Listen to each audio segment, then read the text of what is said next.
Hey everybody, Milton Davis here. It's October 7th, 8 p.m. Time for another reading. If you don't know, this month is Black Speculative Fiction Month. This is the month that we celebrate Black speculative fiction creators, authors, artists, animators, and their contribution to speculative fiction as a whole. Tonight, I'm going to be focusing on a particular book that's going to be dropping next week, as a matter of fact, on the 13th, I believe. The name of this book is Slay Stories of the Vampire Noire. It is edited by Nicole Kurtz. This is an exciting book. I'm very happy to be a part of it. Nicole, when she first got in contact with me and told me about this book, I was like, man, this is going to be great. And she asked me, well, do you have anything that you would want to submit to the book? And I said, well, I'm not a big horror fan. I write horror because my friends write horror and because peer pressure is real. So every now and then I dabble into it. But when it came to vampires, I remember the story that I wrote a long time ago, probably back in 2008. That was my attempt to give a different spin on the whole vampire mythos and stuff. And that story was Bloodline.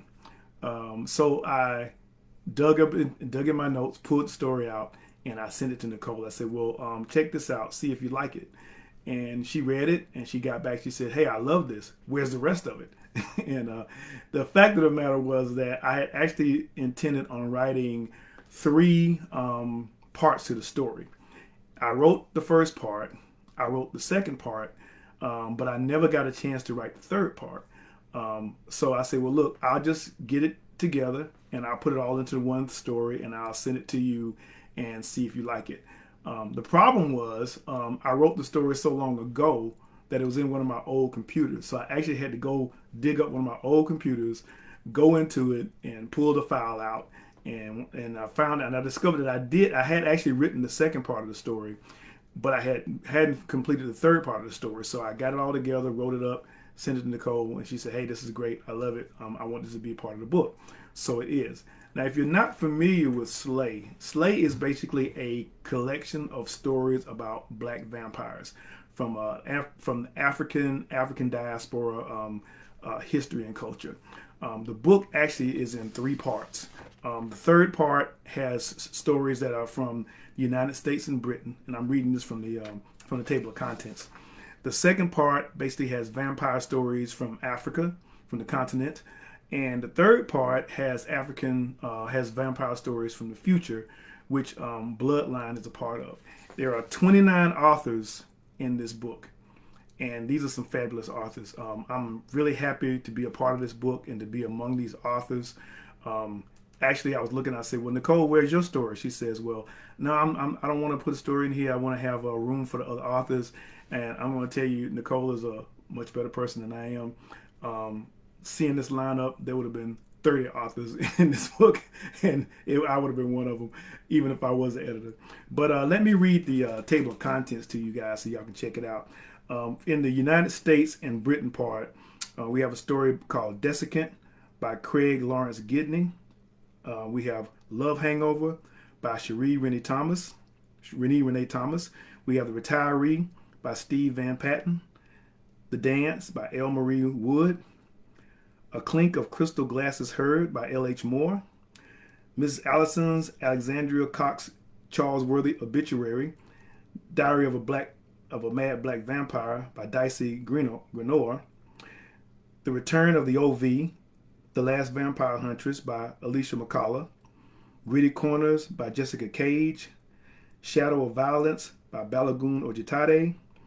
Till Death by Lynette S. Hogue. Encounters by K.R.S. McIntyre. Alexandria Fisher Winter Obituary Unfleemed by Penelope Flynn. Beautiful Monsters by Valjean Jeffers. Frostbite DJ Conjuring Nectar of D.I. Blood Kai Leaks. Snake Hill Blues Monday Gray Obituary. From Africa, we have Ujima by Aladriel Hunt, sorry if I mess your name up, Attack of the University of Lagos Law Facility by Donald Ekpeki, His Destroyer by Samantha Bryant, Quadrille, Aussie's Horror and Delight, In Egypt's Shadow by Bonnie Winslow Christ, Rampage, Harlan Harrington Obituary, and No God But Hunger. In the future, we have Bloodline by yours truly, Message in a Vessel by V.G. Harrison, and I'm going to try to pronounce this right, Uzumaki and Iwo Obituary, and Blood Saviors by Michelle Tracy Berger. So this is a long list of writers. Many of them I know, I admire their work, I love their work, and that's what's so exciting about this book, is that it's so broad-ranging, and the book is actually dedicated to Miss Banks, to L.H. Banks, who we all know and we all honor and remember and respect her memory. So, let's get to reading. I want to say hello to a couple of people here. Hey, Barry. Hey, Talitha. Before I get started. Again, like I said, Bloodline was a story that I wrote a few years ago.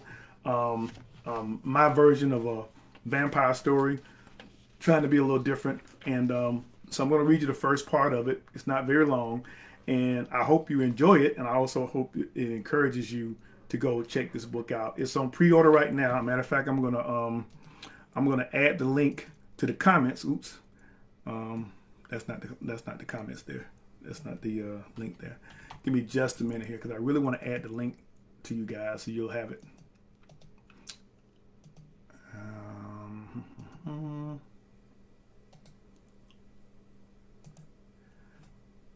Okay, there's the link to the book on Amazon. It's available for pre-order now in ebook, in and hard copy, and in paperback as well. So, without further ado, I will read a portion, an excerpt of my story, Bloodline. We were cruising down Peachtree Street when Kerry got pissed. It was midnight. Despite his treatments, he still preferred to go out after sundown, especially on cloudy nights. The slick streets shimmered from the recent summer shower, so I told him to slow down. What? You afraid we might have an accident? He smiled at me devilishly.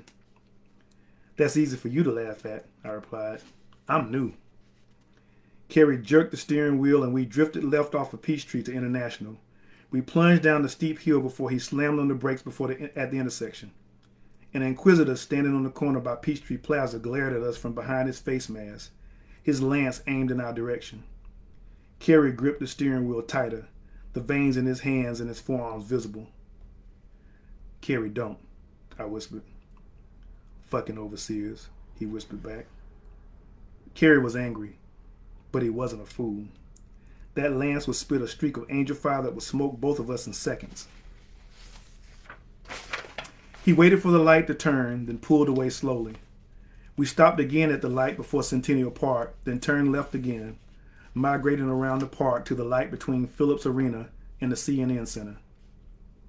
I'm hungry, I said. Kerry looked at me with a frown. You expect me to take you all the way back home so you can eat? No, there's an open market nearby, I answered. Where? In Midtown, near Pond City Market. The light turned green and Kerry slammed on the gas, leaving a blue-white cloud of smoke. I felt sorry for him. I was born after the Inquisition, so life had always been this way for me. Kerry was old school, a true blood. He looked my age, but he was at least 700 years old. He'd known only one way to live, and that had been stripped from him by the church. Once the scientists identified the genetic codes that revealed what we were, it was easy for the Inquisitors to hunt us down. They rounded us up and locked us in internment camps until the sea could determine what to do with us. The others weren't so lucky. We had always been popular in a morbid sort of a way, so there were believers that spoke for our salvation. The others were killed where they stood. Werewolves, witches, and warlocks slaughtered by the Inquisitors and their angel fire staffs. At least that's what I was taught in history class. The same scientists that discovered how to identify us came up with a way to fix us. It involved a series of treatments that would convert our DNA and make us almost normal. But some things they couldn't change. Kerry drove to the market without my direction. my directions. He pretended earlier not to know, but I knew he did. All of us do. Hurry up, he said. I got out the car and entered the Sunshine Market. I was dressed for date night. My skirt was short and my blouse low cut. My hair floated over my head in an afro. This time of year was too humid, so I just let it go natural. The men in the market leered at me until it became clear where I was headed. Their looks became frowns of disgust. By the time I reached the back of the market, the only person paying attention to me was Jackie Zhang. Whoa, Talisa, you look good tonight. Watch it, Jackie, I warned. Mrs. Zhang might hear you. You got some fruit? He grinned. Just got some in today. Good ones, too. Jackie reached under the counter and brought up a large blood fruit. The veins pulsed close to the surface and my stomach growled. Do all of them look like this one? Yep. I'll take 4. Jackie bagged them up. That's a lot of fruit for one person. I'm with Carrie. Jackie frowned. I don't see why you spend time with that lowlife. It was my turn to frown. Shut it, Jackie. You're not my daddy. How much? It's on the house tonight. You're so sweet. I leaned over the counter and kissed him on the cheek. Tell Miss Zahn I said hi. Carrie was still mean mugging when I got back to the car. What took you so long? I jumped in and took a blood fruit from the bag. Me and Jackie were talking. That dirty old bastard makes me sick. Everybody makes you sick. I bit into the blood fruit, my fangs sinking into a thick vein. It was a juicy one. The warm red fluid ran down my cheek. I wiped it away with my hand, then licked my fingers. Want one? I offered. Carrie looked away. I'm not hungry. I shrugged and enjoyed my meal. The boys in the white coats failed to curb our cravings completely, so they developed blood fruit. It's not really a fruit, but a simple organism that produces human blood. They're great, but the old heads think they're disgusting. They prefer the alternative, but the alternative would get you smoked. We were cruising through Buckhead when things got funky. We stopped at a red light at the corner of Peachtree and Farr. A swarm of partygoers crossed before us, young men and women smelling and looking good. That's what we should be enjoying, Carrie said. Stop it, I replied. They used to fear us. Now they just laugh at us. The light's green, I said. Carrie ignored me. His eyes locked on the young throng forming a line into the nightclub. Then he slammed on the gas and we sped toward downtown. Slow down, I said. He kept speeding until we were downtown. He swung into a parking lot and grabbed my wrist, pulling me out of the car. I had to almost run to keep up with him. He was walking so fast. What's going on? I said. Nervous sweat beaded on my forehead and my hands trembled. Where are we going? He led me into a narrow alley, spun me around and kissed me.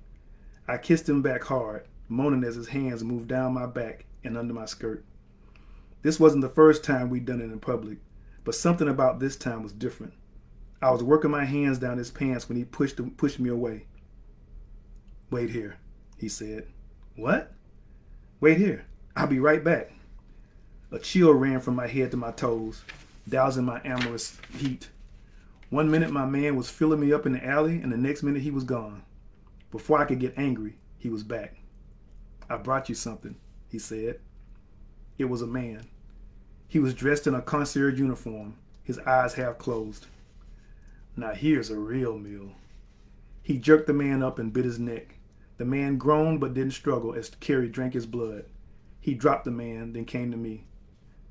Carrie, I don't want any part of this, I said. He gripped the back of my head and kissed me. I tasted blood on his lips, blood like I've never tasted before. It was so warm and so sweet. I ran my tongue through his mouth, savoring the trickle of blood still there. Carrie pulled away. See? That's what we were meant to have. A bright light flooded the alley, blinding us. They're in here, a voice shouted. Send back up. An inquisitor emerged from the light, his lance tip glowing. Carrie shoved me aside and leaped higher than I'd ever seen anyone leap. Angel fire burned over my head as I fell. My head struck the ground and I was stunned for a minute. When my vision cleared, Carrie and the inquisitor struggled in front of me. The lance was broken. The two of them slammed each other against the walls. I heard footsteps heading toward the alleyway. Carrie lifted the Inquisitor off the ground by the neck with both hands. He pinned him against the wall and looked at me. "Get out of here," he shouted. "Carrie, no," I pleaded. "Let him go. They're going to kill you." "Living like this, I'm already dead." He smiled at me. "Remember what you are. Remember what it's like." A squad of Inquisitors charged into the alley. Carrie threw the Inquisitor at them and then leaped into their midst. I ran in the other direction, escaping into the parking lot. The concierge was there, propped against the wall, trying to stop the bleeding from his neck. I rushed him, knocking his hand away and digging my fangs into his neck. The taste was exhilarating. He tried to struggle, but I held him still, surprised at my strength. I drank until there was nothing left. The concierge limped in my arms. Angel fire flashed from the alley. I dropped the body and ran. I don't know whether to thank Carrie or curse him. He's dead, so I can't do either. The Inquisitors are hunting me, calling me a backslider. If I turned myself in and confessed, I would be rehabilitated. But I can't. It's just too good. I feel better and stronger than I ever have. Carrie told me to remember what I am, but the reality is I never knew. I do now. I can never go back. And that's the excerpt from Bloodline. I hope you guys enjoyed it, and I hope it intrigues you to pick up Slay and not only read the rest of this story, but read all the other stories that are included into the anthology. I think you will really enjoy it. I did. And again, like I said, the book is available now for pre-order. I put a link in the comments so you can do that. And it will be available. It will be launching next week, so be on the lookout for that. And I hope you guys continue to enjoy Black Speculative Fiction Month. I'll be back next week to read one of the books that I've got coming out this month. An excerpt from a book that I've got coming out this month. So I hope you'll return for that. So you guys take care, and we'll see you soon. Peace.